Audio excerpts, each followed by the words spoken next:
Nous voilà de retour, 670-9078, poste 230 ou encore virage@telmac.tv ou via notre Facebook pour nous poser vos questions. Comme vous le savez, je vous l'ai annoncé, M. Jean Guéroy reste avec nous.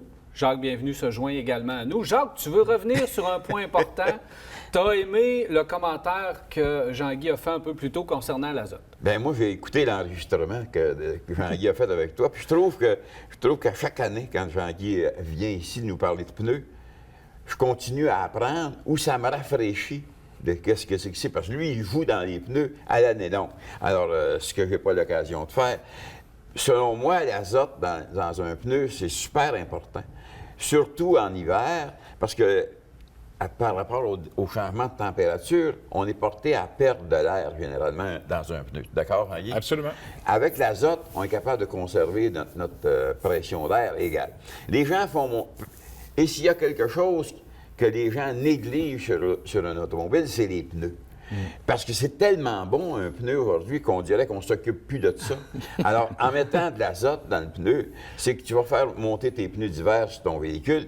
Une semaine après, qui a vérifié si ces pneus sont corrects, sont bien balancés au niveau pression d'air? Jamais. Puis là, tu te rends compte, ces gens-là, avec des pneus à moitié usés. Puis là, j'imagine qu'ils retournent chez vous et ils disent « Bien, mon pneu, il s'est tout défait à l'intérieur, n'importe quoi. » Mais tu ne l'as pas vérifié. Ça ne dépend pas du concessionnaire qui a monté le pneu. C'est parce que tu n'as pas fait ton travail, ta responsabilité de conducteur, de propriétaire d'automobile, de bien vérifier pour que ton pneu ait la bonne pression. Moi, je trouve que c'est super important. Tu as tellement raison, Jacques, quand tu dis les pneus, c'est rendu tellement bon qu'on s'en occupe plus. Puis on réussit à chialer parce qu'on dit « Ah, il me semble qu'ils ont usé un peu vite. Mais des crevaisons, tu ne vois plus jamais ça comme on voyait dans le temps. C'est beaucoup plus rare. Si on trouve qu'un pneu use vite aujourd'hui, il fallait avoir des pneus il y a 15, 20 ans, 30 ans. Mais dans le même ordre d'idée, Jacques, je peux te dire que j'ai rencontré un consommateur qui, lui, était tanné d'avoir des lumières pour de l'information, qui avait un pneu qui était mou. Ah oui? Ah oui, c'est tannant, ça, ces lumières-là qui allument. Pas grave si j'ai 2-3 livres de moins. C'est incroyable, la réaction. Oui. Hein? Mais on ne réalise pas l'usure prématuré que ça peut faire. Oui, puis la résistance au roulement, puis la sécurité, comme Jacques dit. Tu sais, ta stabilité, ton pneu surchauffe, il éclate, puis tu peux prendre notre décor. Tu arrives dans un point de freinage, on roule en circulation, tout à coup, exemple, ici, sur la capitale, ça freine fort devant toi, tu es obligé de donner un coup de roue pour éviter. Tu n'as pas une bonne pression d'air dans les pneus. Tu peux être en tête à queue, tu peux être en dérapage. Ouais. Moi, je trouve que c'est extrêmement important. Un autre point que tu avais apporté, je continue. Ah oui, pas de problème. Un autre point que tu avais apporté tout à l'heure, Henri, les fameux nouveaux pneus là, qui ont des pictogrammes pour l'été. Puis, tu peux mettre de l'air en dessous du pneu. C'est bien simple. Mais moi, je trouve que ces pneus-là, ils s'usent rapidement. Oui. Ils s'usent rapidement et après un hiver, là, tu ne roules plus avec ça. Là. Non, parce ça, que là, ils sont bons pour l'été. Le deuxième hiver, là, c'est devenu ça. un pneu d'été. Deuxième hiver, c'est exactement ça. Alors, je pense qu'on vient fausser la perception que le consommateur pourrait avoir.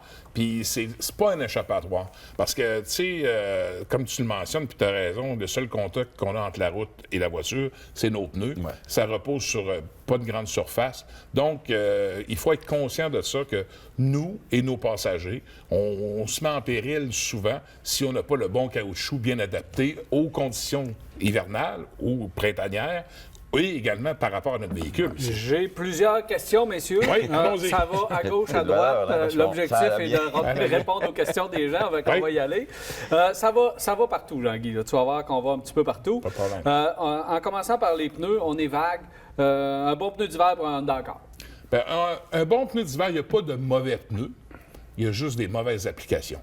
Un Honda Accord, c'est une voiture intermédiaire. On est capable d'aller chercher un caoutchouc soit asymétrique ou unidirectionnel, qui va faire tout dépend ce qu'on fait comme kilométrage aussi. Est-ce qu'on fait beaucoup de grandes routes, fait beaucoup plus de villes, on est en milieu rural, qu'est-ce qu'on fait avec notre véhicule? Mais on est capable de trouver un pneu dans toutes les catégories aussi de prix. C'est important aussi que, selon notre budget, dans le pneu économique, dans le pneu intermédiaire ou dans le pneu haut de gamme, on est capable d'avoir un bon produit pour un Honda Accord. Et toutes les bonnes marques qui sont sur le marché, on pense à Michelin, Yokohama, Goodyear, etc., sont quand même des manufacturiers qui produisent un produit qui est très, très bon. OK, on s'en va un petit peu dans la mécanique cette fois-ci. J'ai présentement une Sonata 2012. J'ai fait remplacer les barres stabilisatrices les 2 derniers hivers. J'ai vu que Subaru Forester, entre autres, offre des barres stabilisatrices soudées à la carrosserie. J'aimerais savoir quelle est la différence entre barres stabilisatrices libres ou soudées. Avez-vous... Mais c'est le support. C'est le support de la barre stabilisatrice qui est soudé. C'est pas la barre stabilisatrice, parce qu'une barre stabilisatrice, si on veut qu'elle travaille, il faut qu'elle soit en mouvement. C'est soudé, infini. Il faut qu'elle soit en mouvement. C'est qu'elle est montée sur des coussinets, donc il faut qu'elle coulisse. Et à ce moment-là, on peut avoir des supports pour l'installer à la voiture qui peut être boulonné ou soudé, tout dépendant du manufacturier. J'ai 3 véhicules, dont 2 utilisent de l'huile 0,20 et 1 à la 5,20. Oui. Est-ce que cela peut être néfaste pour mon moteur si je le mets aussi à la 0,20? Donc, on veut uniformiser l'huile, l'achat d'huile, j'imagine. Ça doit être ça, on veut y aller en gros. Personnellement, je pense pas. Je voudrais avoir votre opinion. L'effet n'est pas si grave que ça. Le contraire serait plus grave. On mettrait un 5,20 dans un véhicule qui est recommandé 0,20. Là, ça serait très, très dommageable. Pourquoi? C'est juste une question d'architecture du moteur et l'architecture aussi des chemins de lubrification interne du moteur. La grosseur, maintenant, là, on parle de grosseur de chemin d'huile dans les moteurs d'aujourd'hui et qui sont pas plus gros qu'une mine de crayon. Fait que donc, c'est pour ça qu'on impose des grades d'huile. Parce que, justement, c'est l'huile. Quand on a la chance de partir un véhicule, puis que l'huile est dans le carter, puis qu'on enlève les couverts de valve, là, puis qu'on a le temps de compter le nombre de minutes que sur les culbuteurs, l'huile va venir, c'est là qu'on se rend compte comment est-ce que le grade d'huile peut être important. Donc, c'est pour ça qu'on joue beaucoup sur les grades d'huile aujourd'hui et qu'on va chercher des grades à 0. Donc, l'écoulement. On parle beaucoup d'écoulement dans les huiles. Les fabricants d'huile, leur plus grand souci aujourd'hui, c'est au niveau des écoulements. Et donc, là, pourquoi que l'huile synthétique aussi a pris beaucoup d'ampleur, c'est pas autant au niveau de durabilité, mais c'est aussi au niveau de durabilité sur l'écoulement, peu importe la température auquel il est soumis. T'sais, mettez-vous dans le contexte, fait moins 20, moins 30 degrés à l'extérieur, partez votre véhicule, puis on est pressé, on est toujours en bord, on embraye le véhicule, puis on part. Le moteur, là, on vient de se donner une méchante claque. Là, il n'aime pas bien ça, là, parce que toutes les pièces qui sont en mouvement dans votre moteur ne sont pas lubrifiées. C'est pas vrai. Là, parce que l'huile était épaisse, était soumise à un froid. Elle n'a pas eu le temps de monter en température et elle n'a pas eu le temps de monter dans les chemins d'huile pour aller lubrifier toutes ces pièces-là. Et c'est là que le grade d'huile et la sorte d'huile est importante. Mais on respecte le grade d'huile. Le grade d'huile, c'est ce qui est bon parce que le manufacturier de votre véhicule, le manufacturier du moteur, c'est lui qui a décidé ça. Pourquoi? Parce qu'à cause de l'architecture des plans de lubrification. Parce qu'antérieurement, on avait de la 10-30. Ah ouais. La 20-40. L'huile d'été, l'huile d'hiver. C'est ça. On avait de la 20-40. Quand on mettait de la melasse dedans, le moteur voulait tourner dans le trou tellement que c'était filé. Puis là, puis on n'avait pas une bonne pression d'huile, on augmentait le grade d'huile. OK, mais-y de la 40, mais-y de la 50. Une pression d'huile va monter. Ça va être bon. Oui, ça boukonnait dans les puis on mettait plus épais. Plus épais, c'est ça. Mais les nouvelles technologies, tout ça, la nouvelle façon de faire les moteurs sont tellement rendus sophistiqués aujourd'hui, beaucoup plus de pièces, de composantes, et il y a toutes sortes de petits passages à l'huile. Puis un point qu'il ne faut pas oublier, que vous connaissez sûrement, c'est que l'huile, ça ne sert pas juste à lubrifier, ça refroidit le moteur. En même temps. Ça refroidit le moteur. Donc, on marche à de hautes températures, parce qu'on veut que notre moteur soit le moins polluant possible. Donc, c'est pour ça qu'on est beaucoup plus pointu sur les choix d'huile. Monsieur Baudouin, lui, demande, tout le monde sait que les pneus de motorisés fabriqués par Michelin craquent après quelques années. Je voulais savoir si Michelin a réglé le problème.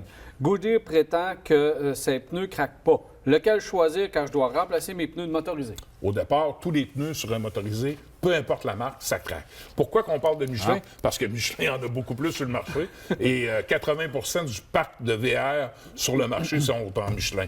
Mais dites-vous une chose, pourquoi votre pneu va craquer, que ce soit un Michelin, un Goodyear, un Bridgestone, peu importe la marque, c'est que le pneu qui est stationnaire, qui est exposé aux rayons UV, fait en sorte qu'il va sécher.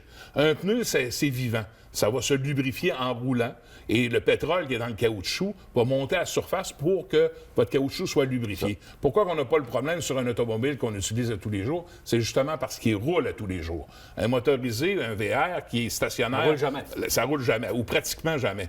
Donc, à ce moment-là, c'est là que le pétrole se retire du caoutchouc et rentre à l'intérieur. Donc, en surface, il vient sec. Et les rayons UV qui frappent dessus. On voit ça souvent, les gens qui vont abrier les pneus avec un étui par-dessus pour cacher du rayon UV. C'est déjà beaucoup à ce moment-là pour prolonger la vie. Mais ça arrive sur les autos, les gens qui ne se servent pas de leur voiture. Les voitures qui dorment là. Les voitures de collection aussi.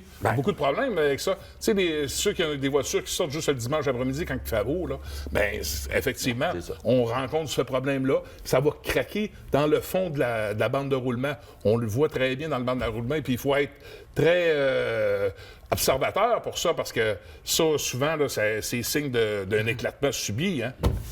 Parfait. Jean-Guy, tu vas être obligé de revenir parce qu'il y a encore plein de questions puis on n'a pas Mais fini. Jacques est là. Jacques est là pour garder le fort. Jacques va répondre la semaine prochaine.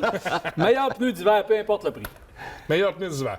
Mais c'est sûr que présentement, en termes de caoutchouc, sans détruire aussi tous les autres pneus d'hiver de toutes les autres compagnies, Nokian est dans une classe à part. Nokian, son pneu est développé en Finlande, puis on sait très bien qu'ils ont des similitudes au niveau de la température, et ça paraît. À la longue, on est rendu à la AK9, la Capelita 9, la 9e génération. C'est des pneus qui sont faits d'une technologie incroyable.